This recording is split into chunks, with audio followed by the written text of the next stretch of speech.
Hello friends, बहुत बहुत नमस्कार। परमपिता परमेश्वर से प्रार्थना करते हैं आपके जीवन में हर पल, हर क्षण, हर लम्हा मुस्कान से भरा हुआ है। वो हरिश्चंद्र के जीवन की उड़ान में आप सबका स्वागत करने हैं।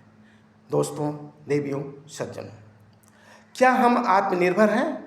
हम चिंतन करें, हम आत्मनिर्भर हैं। आपको लग रहा होगा कि हम आत्मनिर्भर हैं कि नहीं हैं। रमेश जी सोच रहे हैं ना, ये सुरेश जी सोच रहे हैं, देवेंद्र, रितेश जी सोच रहे हैं, ये क्या बोल रहे हैं हम। सच में जरा हम चाहेंगे कि आप ध्यान एकाग्र हों। क्या हम आत्मनिर्भर हैं?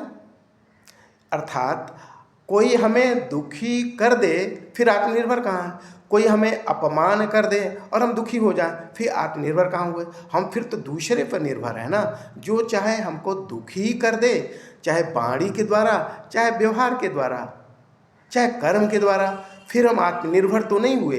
हम दूसरों पे निर्भर हैं। हमें कोई आए, दुखी करके चला जाए, हम इजाज़त कैसे देते? हम इजाज़त किसी को नहीं देते कि कोई हमें दुखी कर दे, किसी की वाणी हमें दुखी कर दे।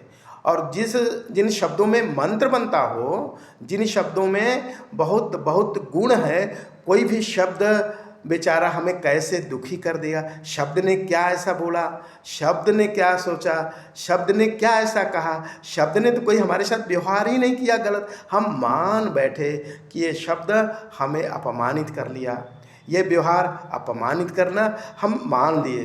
तो हमें कोई शब्द, किसी का व्यवहार हमें दुखी नहीं कर सकता। क्यों? हम आत्मनिर्भर हैं। न हमें किसी का शब्द, व्यवहार अपमानित कर सकता है। ठीक इसके विपरीत दूसरा पहलू भी देखिए कि वो हमें प्रशंसा दे करके हमें प्रसन्न भी नहीं कर सकता। ना हमें कोई शब्द, ना कोई व्यवहार हमें कोई प्रशंसा दे करके हमें न खुशहाल कर सकता है, न दुखहाल कर सकता है। कोई शब्द हमें कोई बोले, हम दुखी नहीं हो सकते, हम खुश भी नहीं हो सकते। हम निष्काम भाव से एकदम आत्मस्थ होंगे, हम निश्चिंत होकर के एक रस में रहेंगे। तो क्या हम वास्तव में ऐसा है? इसी गुण को विकसित करना है। तो देखिए, हमें कोई शरीर में चोट लगे, एक बार वो तो दुखी कर सकता है, लेकिन किसी का दुख, किसी का शब्द, किसी का व्यवहार हमें दुखी नहीं कर सकता।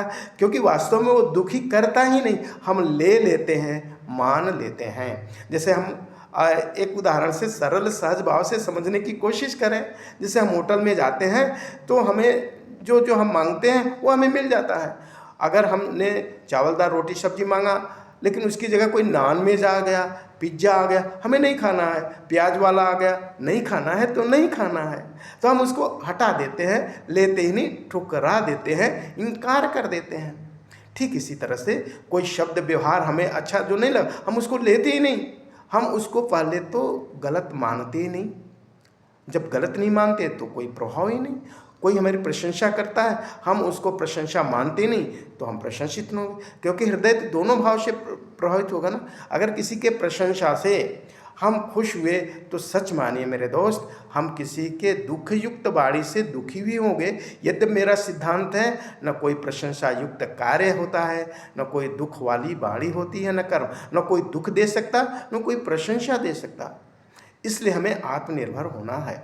दूसरा पहलू से देखें, अगर वो कोई, मान लीजिए आप दुखी ही हो गए, हम दुखी ही हो गए, तो अपने हैं, अपनों का क्या दुख मानना, अपनों के व्यवहार का क्या दुख मानना। वो अपने ही तो, ध्यान दें, बहुत बार वो सुख भी तो दिए होंगे।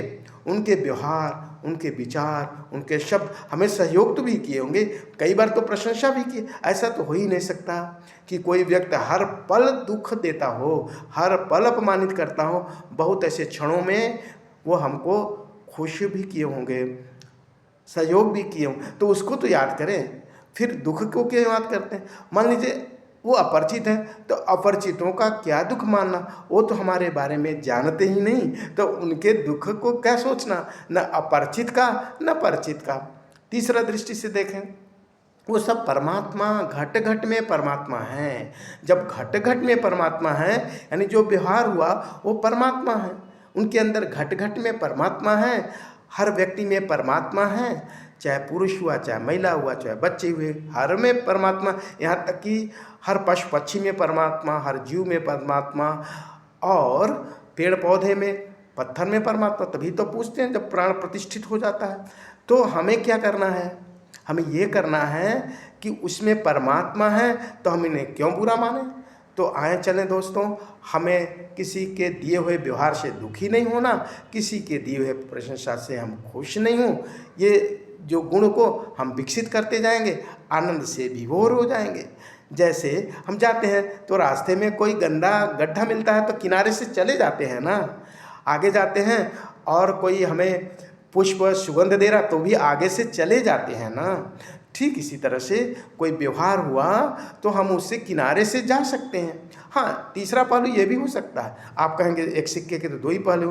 नहीं साहब, जितने चाहे उतने पहलू बना दीजिए ना। तीसरा पहलू भी बना सकते हैं। सिक्के की तो बात नहीं, बात की तो कई पहलू हो सकते हैं। क्या पहलू हो सकता है? कोई बात नहीं, कोई प्रशंसा करे तो खुशहाल हो जाइए, लेकिन दुख दे तो दुखहाल न होइए। कोई शुभ आपके साथ व्यवहार करे, कोई बात नहीं, आनंद करिए, इंजॉय करिए, जश्न मना दीजिए। लेकिन कोई गलत व्यवहार करता, पहले तो हम कोई गलत व्यवहार मानते ही नहीं, मानिए तो उसको अवॉइड कर दीजिए। ओके, राधे राधे।